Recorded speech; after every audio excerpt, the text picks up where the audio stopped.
Now, hundreds of students have been arrested at universities across the United States as protests grow over Israel's war on Gaza.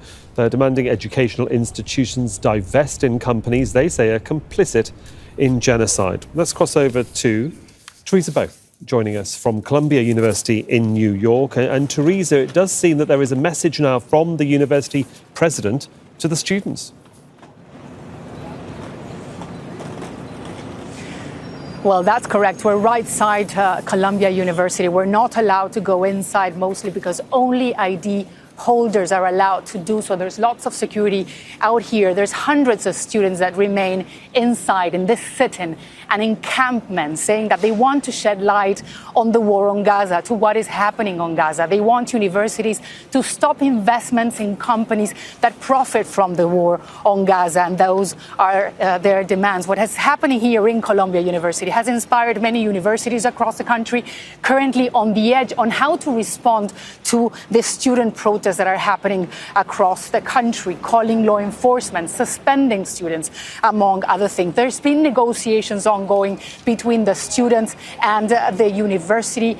After 2 weeks that hundreds of protesters, at least 100 protesters, were detained. And we hear now that the president of Columbia University has issued a statement. They're saying that the university is trying to resolve this issue in a peaceful manner. They also want to guarantee, for example, freedom of speech, but at the same time allow Jewish students in the university to feel at ease in this current university.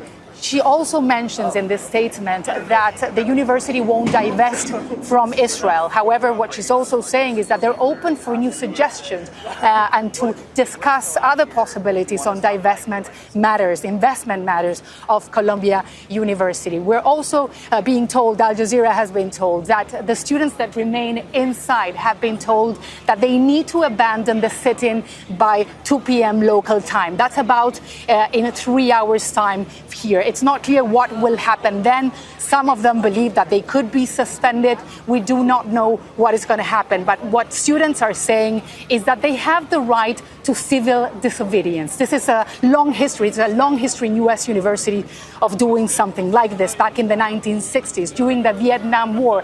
And that's why students here are saying that they remain where they are. And of course, Teresa, you know, the scenes behind you right there seem pretty calm right now. But I was wondering, you sometimes can get a sense of the mood of the people, not just going into the university, but around you as you've sort of been milling around. What is that sense?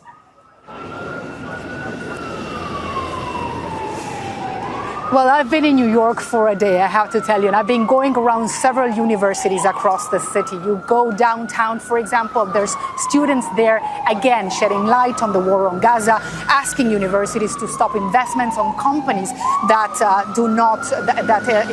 are related to what is happening or profiting to what is happening in Gaza. There's a mood with many students outside saying and asking for people to join in into shedding light to what is happening currently on the Gaza Strip. People are walking, as you can see, very peacefully here.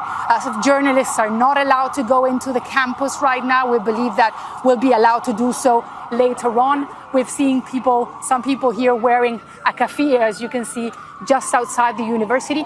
But we're also hearing that the students that are inside this university are calling for assistance. Again, they do not know what is going to happen at 2 p.m. local time. They do not know whether the police will be called in, whether they'll be suspended. But what is certain is that they're saying that they'll remain where they are. They believe in their purpose. They believe that the war on Gaza needs to end, and we'll be here reporting on what happens next. Of course, we'll check in with you as time progresses. Teresa Bow there for us in New York.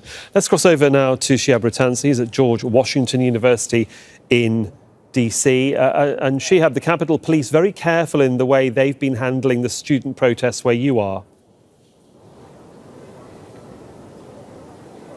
It's fascinating because it's the university administrators, the supposed guardians of the young minds under their tutelage, who are trying to get the police to clear this encampment out. And it's the police who are saying, no, they don't want the optics of of violently removing peaceful protesters. And it is very peaceful. The idea that this is a threat to anyone is bizarre. It's a very well-appointed encampment now. It has facilities for food, and there's a library. You can perhaps even hear a violinist who's serenading us with a selection of chamber music. But now we have this new installation behind us. Let's get Leila, one of the protesters here, to explain. This is an amazingly symbolic achievement here, but what's going on here? Where did all these barriers come from? Hi, thank you so much. So it began last night. We had a peaceful cultural showcase in which members of the community, families, children, the elderly were gathered together to share stories from their culture and songs. When all of a sudden the police began to violently arrest someone who was inside the camp, they claimed this individual had jumped the fence, but it was clear this individual had been inside the camp for over 80 hours. And we always say here, we keep us safe. So the community rallied together to protect this individual, to prevent this wrongful, violent arrest, and to prevent any police brutality. The individual was able to go free afterwards. The barricades were then removed and placed in the center because these barricades have been a threat to the health and the safety of the students from day one. George Washington University allowed these barricades to be erected to prevent students from being able to access running water, from being able to use the bathroom, and to prevent medics from being allowed in. We have women inside who were on their periods for these 4 days with no access to running water. We had people inside who were sick, who were injured, who were disabled, but the police with their barricades prevented medics from getting through, putting the lives of students from across Georgetown, George Washington University, American University, Gallaudet University, and Howard University in danger. Now that the barricades have been removed, individuals have been able to access running water in order to take care of their health and their safety. We have had medics being able to come in and to give students checkups to make sure they are healthy. And this goes to show that we are prepared to stay for as long as possible. So the administrators, are they still threatening you, though, with removal, suspension? Because as far as they are concerned, this is an unsafe environment and it's making Jewish students in particular uncomfortable. I can't help but notice your T-shirt. Oh, yeah. I mean, I think these anti-Semitism accusations are just a baseless and racist characterization of what the Palestinian liberation movement has been fighting for. Myself, I've been offered kosher for Passover food. We've had rabbis come in. And also, if we want to talk about attacks against religious groups, we should absolutely be having this conversation. But we should be talking about the mosques and the churches inside of Gaza that have been bombed, oftentimes with individuals peacefully sheltering inside. Thank you so much. And so, yes, I think perhaps, Elliot, maybe you can focus once again on this remarkable symbol of the power of the students here in Washington, D.C. Back to you. Thanks very much, Shihab Tansi, there for us in Washington, D.C. Let's cross over to Phil Lavelle, who's at MIT in Cambridge, Massachusetts. And Phil, what's the mood like there? Well, there's a lot of protesting going on. I mean, remember, this is Boston, Massachusetts. There are a number of universities. There are a lot of protests. I mean, we've had 5 over the last week. 2 of them have been closed down, Northeastern and Emerson College. Both of those we saw the police brought in. 100 people at each side arrested, and those protests closed down. Now we've got this one at MIT. This one has been going on for more than a week. We understand that students are now in active negotiations with the university bosses, but you've also got protests at the world-famous Harvard University a few miles away. That one is behind locked gates. Nobody is allowed on site unless they have a Harvard University pass. And the police chief there has said, you know what, I am not going to go on site and arrest people because the university wants me to do that.